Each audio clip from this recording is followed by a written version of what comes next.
The whole European Union is at risk of facing a very deep recession if the right measures are not adopted to help EU member states survive the impact of the coronavirus pandemic. The coronavirus pandemic's economic risk to the whole of the European Union would be a bigger shock than the deep setback of the 2008 Eurozone crisis. Former Greek financial minister Georgos Papakonstantinou warned Brussels all members could be dragged into a very deep recession unless the bloc adopts strong emergency policies to safeguard the economies of the EU 27.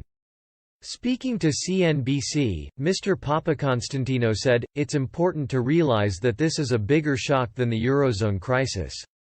It's symmetric, it hits everyone, it hits most sectors.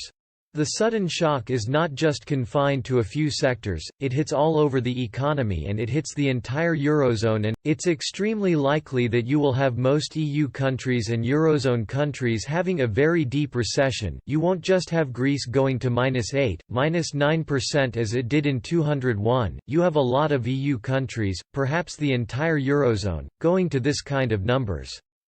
The Greek economist insisted the threat produced by the coronavirus pandemic is without precedent, as he warned the risks could push member states into adopting a unilateral approach resulting in a split among the EU 27.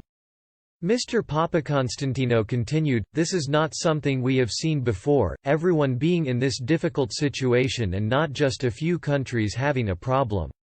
Therefore, it's a challenge of proportions we have not seen before. National governments are attempting to mitigate the impact with a host of measures. The problem is that some can afford it and some cannot.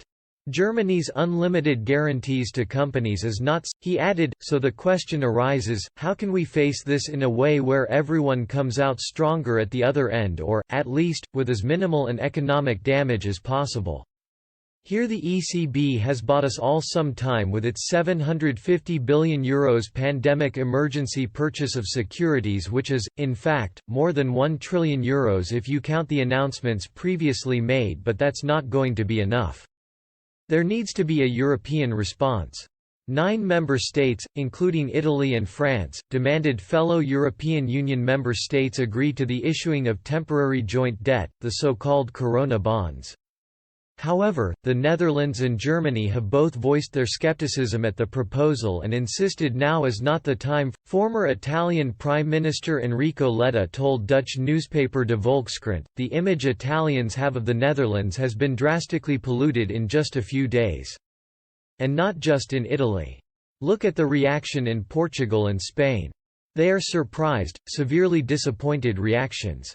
Nobody expected that the Netherlands, one of the founders of the European Union, would behave like this at just such a moment." Dutch MEP Sophie in 't Veld warned her government they are playing with fire. The Netherlands, like many other governments, enjoys that feeling of we're a little bit stubborn. But it is becoming clear that they are playing with fire, because if Italy falls, then the Eurozone and EU falls, and then we